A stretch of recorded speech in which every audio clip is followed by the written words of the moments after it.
This will be a big discussion item today. The item 4B, the St. Pete Beach Council Workshop. Thank you to Commissioner Barkley and Commissioner Johnson. And Commissioner Dighton's not here today, but all four of us spoke at the commission meeting yesterday.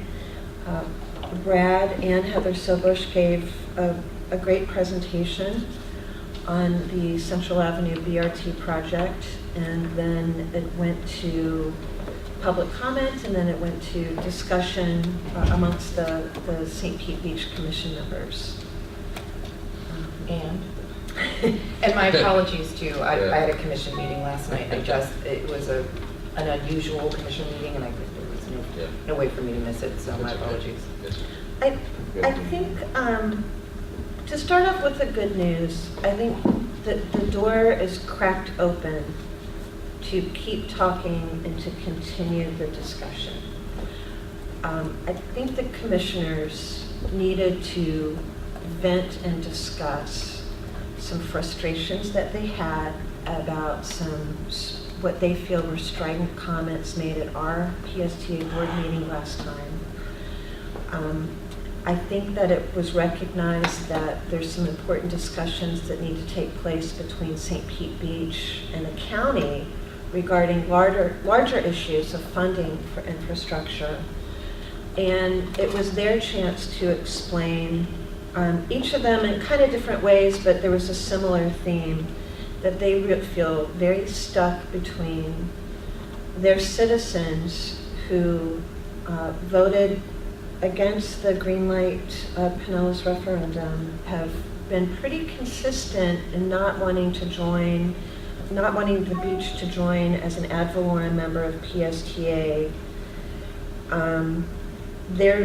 Their challenges with paying for other infrastructure items, and feeling a little bit like they're put on the spot with joining PSTA. So it was good to listen and hear their point of view.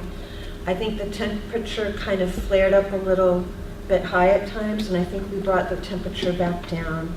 All of our comments from PSTA were definitely cooperative, calm, seeking to build solutions. And I think after some of the beach commissioners got a chance to kind of vent about their frustrations, I think that they left it on the note that they want to continue working with us. But there is an important role with how they continue talks with their county commissioners.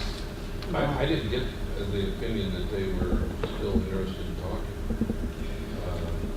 Well, they vote on October 26th, a day before we vote, and I heard, Commissioner Pletcher and Commissioner Frizzolowski definitely, I thought sounded very, very open-minded to how we continue talking. Yeah, I thought that Frizzolowski was, but I didn't get the Yeah, sure. Commissioner Johnson and Commissioner Long. Sorry. Yeah, my comment was, my observation was that there was little support until Commissioner Frizzolowski said, well, there's still some things in play. Let's see what revenue is available to us. And he didn't want to say, the board body to say no at the meeting yesterday. I heard several things during their discussion that they are challenged financially in their city. And I looked back, because one of them said something about pension, and I went, pension? And I looked, their funded ratio is 60 to 70%. So that's a big hole. that's a problem. Their funding as a percentage of payroll to contribute was 76%, 49%, which is, that's a big thing to do. There were some comments about infrastructure, poop in the street. I don't know what that is involved with. I noticed that they have a budget, city budget of about $19 million. And of that, they get $8 million from property taxes. So I can see that their property tax ratio is That's more than we 3.15, which is quite low compared to major cities around the county. What was their number? 3.15. Yeah, that is very low, So I'm from a just, rate perspective. I'm just thinking that, I don't know how long some of those have been on the commission down there. I think there's been turnover in the last several years. There's been some referendum down there and some lawsuits. And so these folks are, if they haven't been on the council, I know Ward just came back on this last cycle. They're probably struggling with how do they address these multiple problems. And then they talked about going up to the county and saying, well, we were looking for some help from the county, and the county said, well, we won't help you unless you help the region. And they felt, I think they were expecting to be welcomed with help with their terrible problems, and instead they were sort of rebuffed. And that's an impression. So I kind of have sympathy for them, but I don't know quite where we go from now. Commissioner Long? Well, I do feel compelled to respond to Councilor Johnson's comments because I must plead guilty. I'm one of the folks on the county commission that was very opposed to their request for CRA.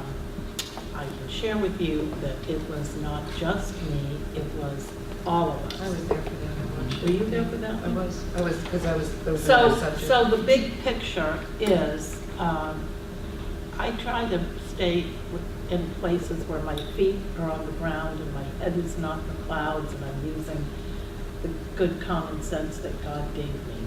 And these are elected leaders in a small city. With that said, they also happen to be, in what I think most reasonable people would agree, a very affluent city with huge economic luxury hotels. Clearwater Beach is a good example of what I'm talking about. So I don't know what the millage rate is on Clearwater Beach. I don't carry all of that in my head for all. 515. Okay, well, there Big you go. difference. So the reality is, I clearly understand why the folks in St. Pete Beach are reluctant to support PSTA or any kind of rise in their ad valorem tax base. Wouldn't we all love to live on the Gulf of Mexico and pay that little tax? The fact of the matter is, they did have real sewage, raw sewage, running down Gulf Boulevard in front of the Alden Suites and the Trade Winds. I had the pictures that a citizen brought to me. So while I clearly understand that they were tied up in lawsuits for 12 years, or I guess, the fact of the matter is, the things that they were coming to the county for, I want to say it was $58 million for CRA. Every one of them, in my humble opinion, is a responsibility of municipal government. If you want to be a city, you've got to be a leader and pay for your services. They are not free. And sewer system, I think we can all agree, is a primary example of what government should be paying for. The basics. So, I have a responsibility to share that I spent an hour talking to Councilor Pletcher last week before Tiger Bay, And she was very forthright with her thought process, and I found her to be very reasonable, very bright, very interested in learning, with a clear desire to be the best elected official that she could possibly be. And as we all know, when we serve in those positions, we're only one of a group, and you cannot do good things unless you get reelected, obviously. And so it's a constant balancing act that we all play to try to satisfy everyone. But there are a lot of different funding sources, which I spent a considerable amount of time talking to her about. And so, you know, they really, I think they could really benefit from a short and a long-range strategic plan. When I served on a city council, this is many, many years ago, we had 3 or 4 visioning sessions. For those of you that are on city councils, I assume you've either been through that process or you are aware of it, which is terribly important because it really clearly defines what your vision for your city is for 10 and 20 years out.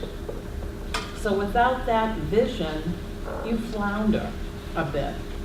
And again, it's changing the culture of this horrible mindset that we seem to have now. It's not just here, it's everywhere in the country, that we can have the quality of life we've all come to love, and it's not going to cost us anything.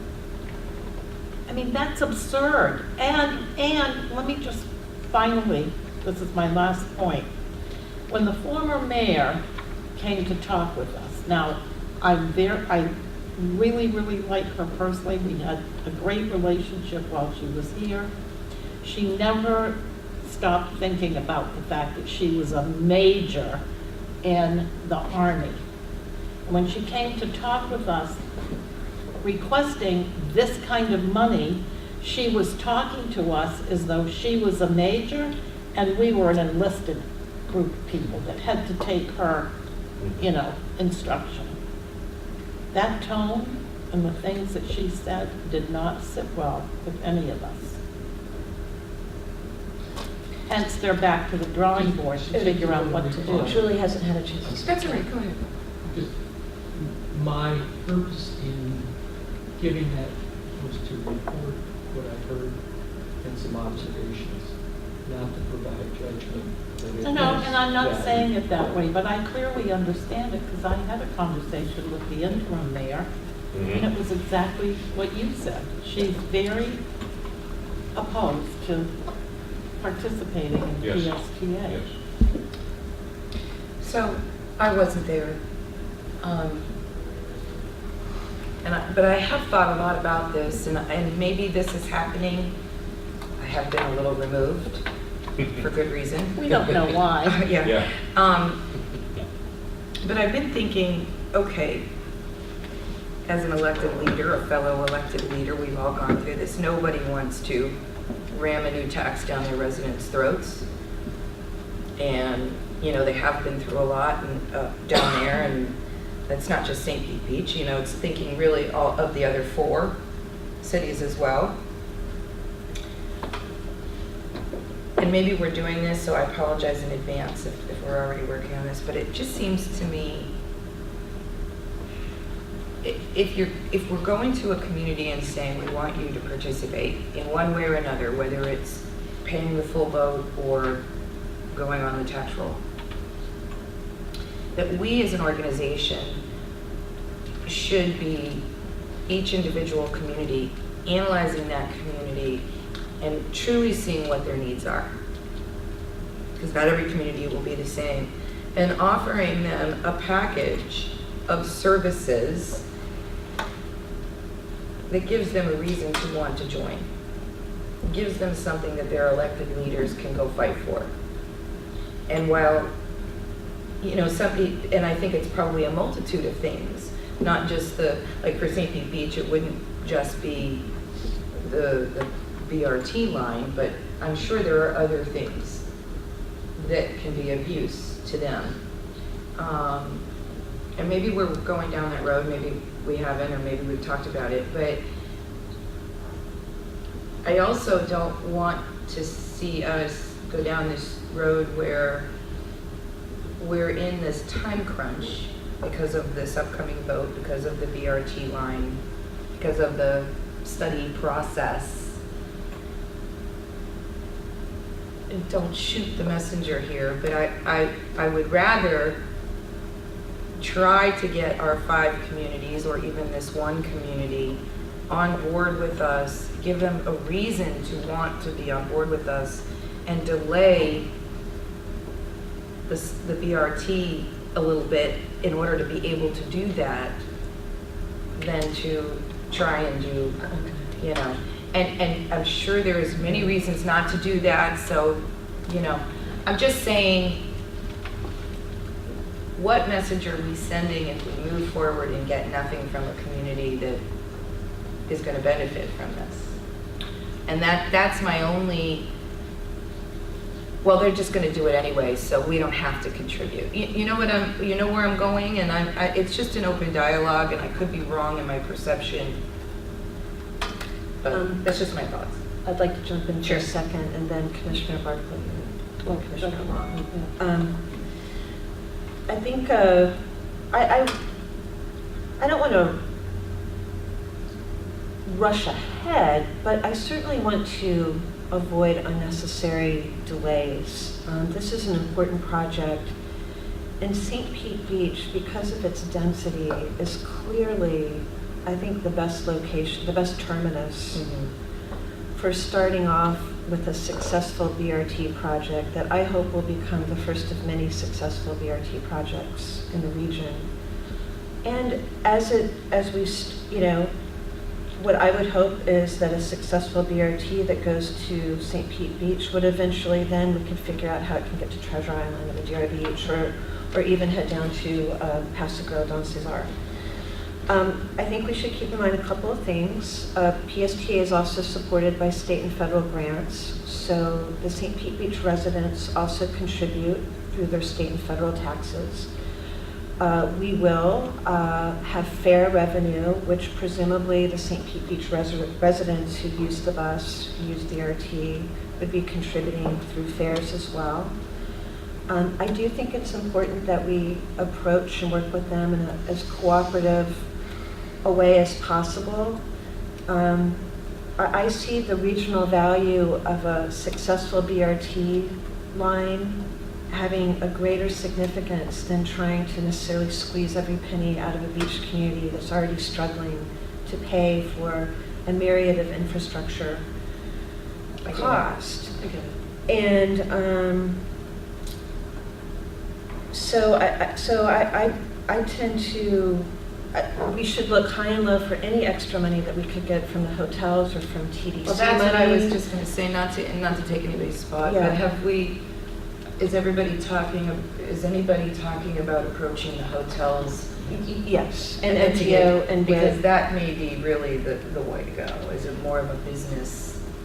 And I see any connection. contribution that the St. Pete Beach is willing to have to look at, I think 1.8 million to expect from them is so unrealistic, and they're not going to join as an ad valorem member. Yeah. So I'm not trying to be a pushover, I'm trying to be, I'm a realist. Right. And I'm a realist in that St. Pete Beach is the best location, and I'm a realist about understanding the dynamics of what the beach is going through.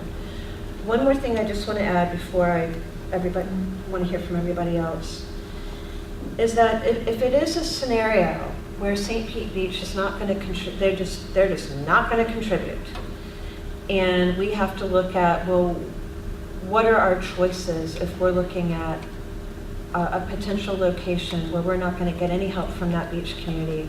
We're going to face this with Treasure Island as well, presumably, because Treasure Island's not an ad valorem member, and it leaves Madeira Beach, which ranked 3rd. So one of the things that we could eventually look at, if we really just hit a total block in the road with St. Pete Beach, is if we're going to offer free service, then maybe it's better to look at having it go to Treasure Island, where it would be cheaper because it's a more direct shot, And I would raise that there's going to be serious issues with the Madeira Beach terminus for the reasons that we saw in the Jacobs report.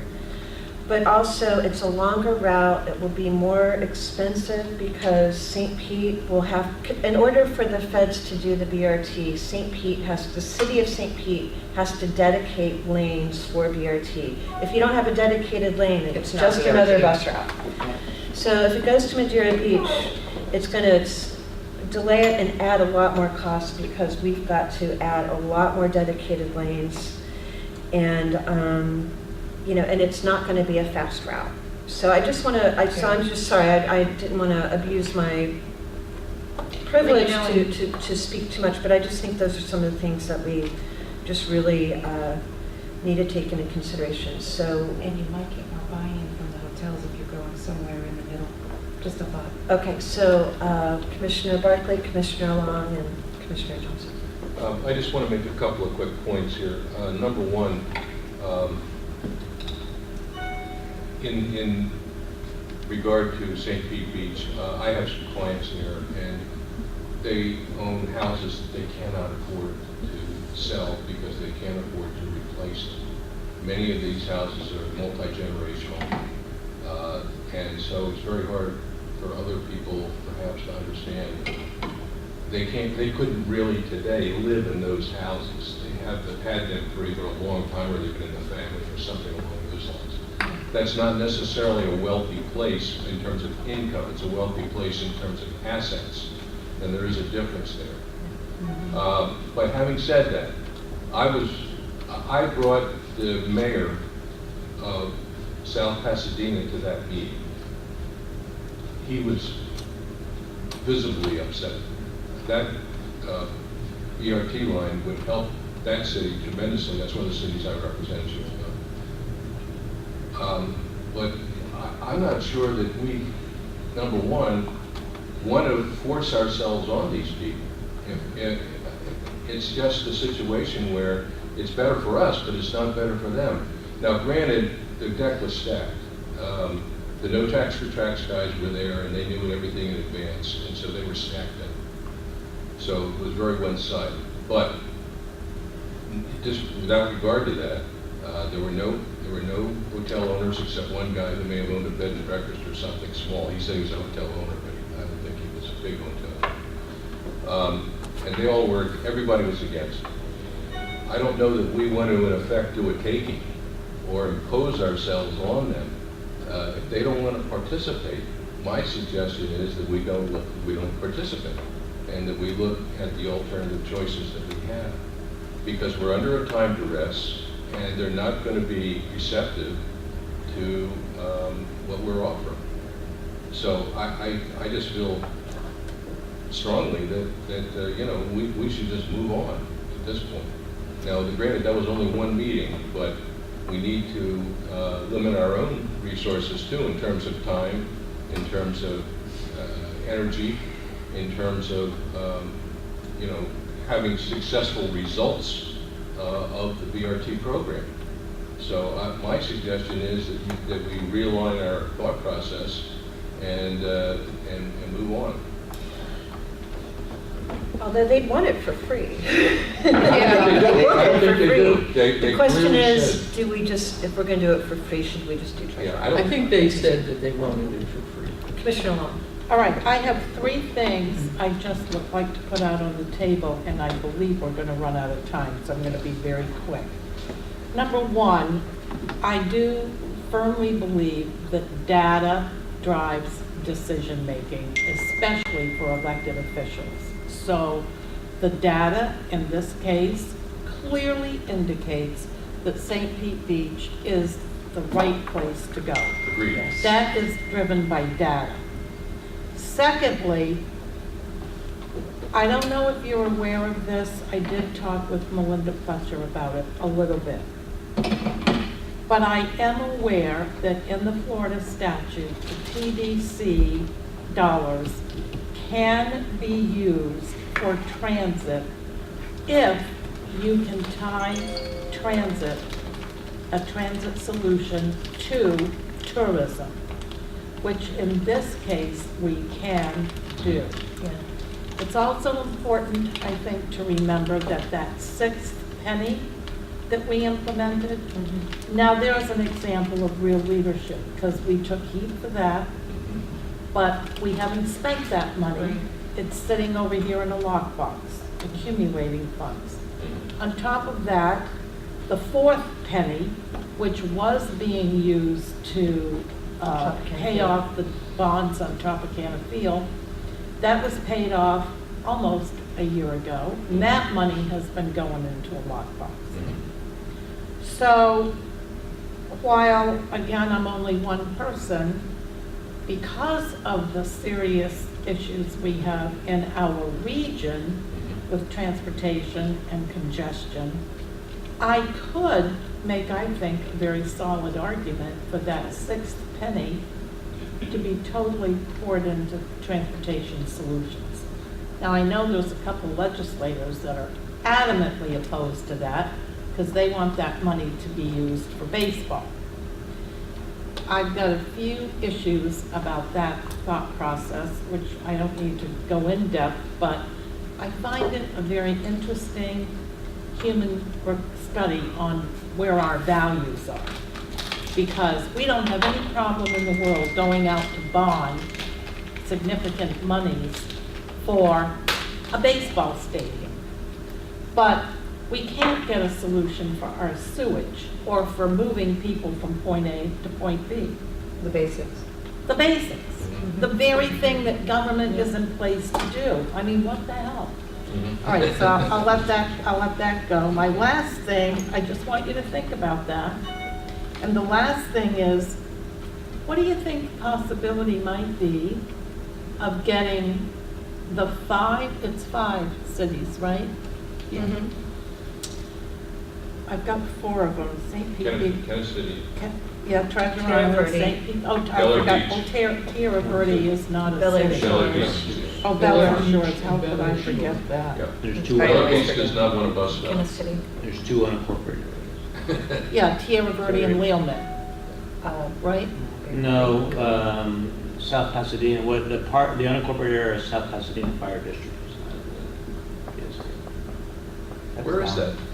Like Terra Verde, isn't it? Yeah, it's not technically, I think, considered part of Terra Verde. No, It's adjacent to Terra Verde. All right, so however many there are, what would be the possibility, do you think, of having a little workshop with them and talking about the possibility of an interlocal agreement among those folks to pool their dollars to help offset the cost?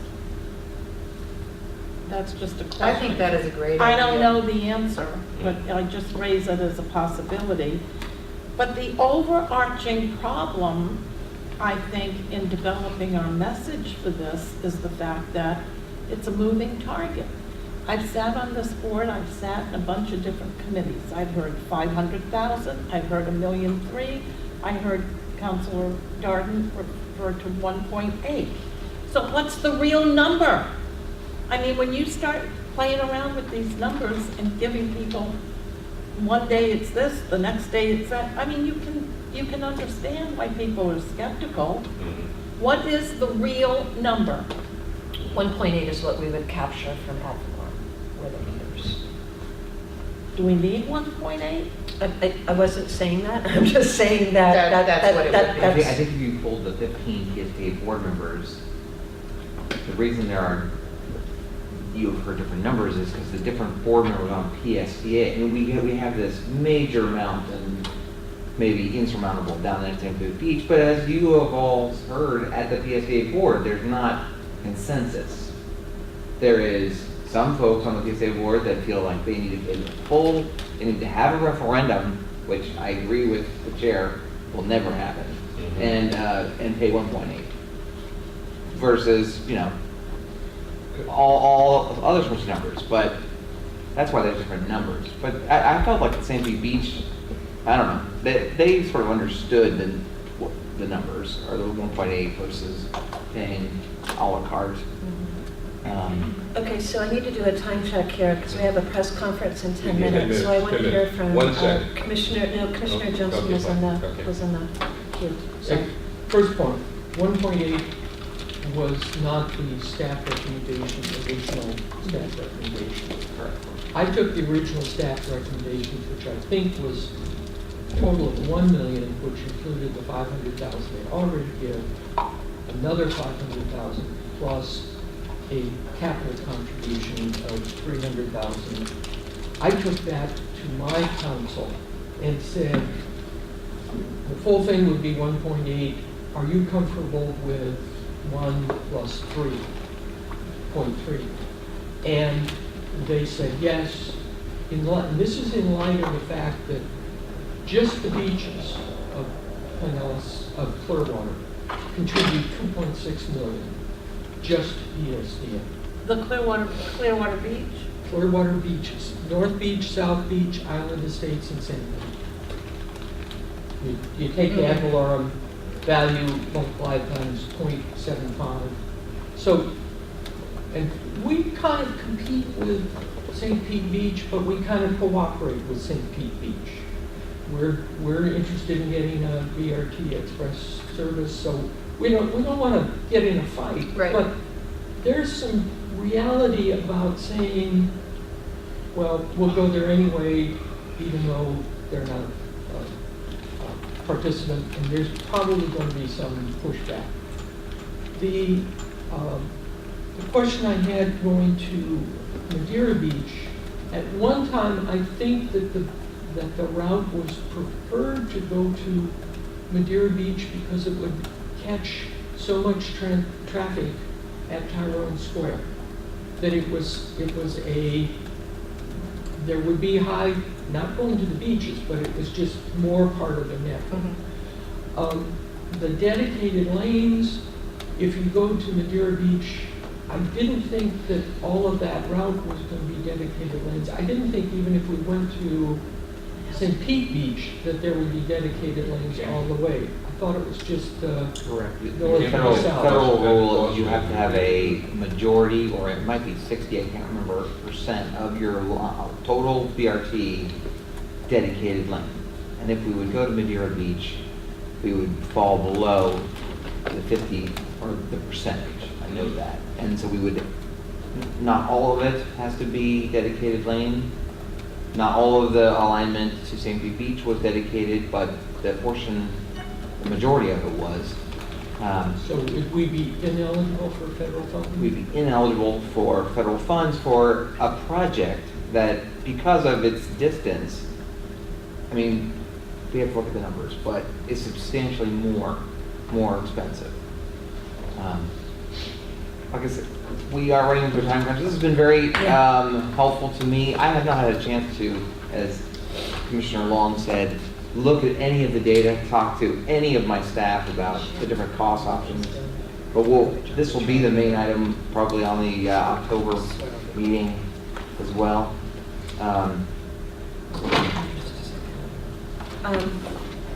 Thank you. We're running short on time. Okay. If you could please review the board meeting agenda for October. If you have any dire questions or fatal flaws, please let Brad know. The agenda looks good to me. It's been a working agenda we've seen before. If you have issues with it between now and then, please talk to Brad and we can make some adjustments as necessary. Our future meeting subjects, there's not an attachment. The October meeting, if we find out between now and then that there's no openness to St. Pete Beach, then that item will undoubtedly be modified.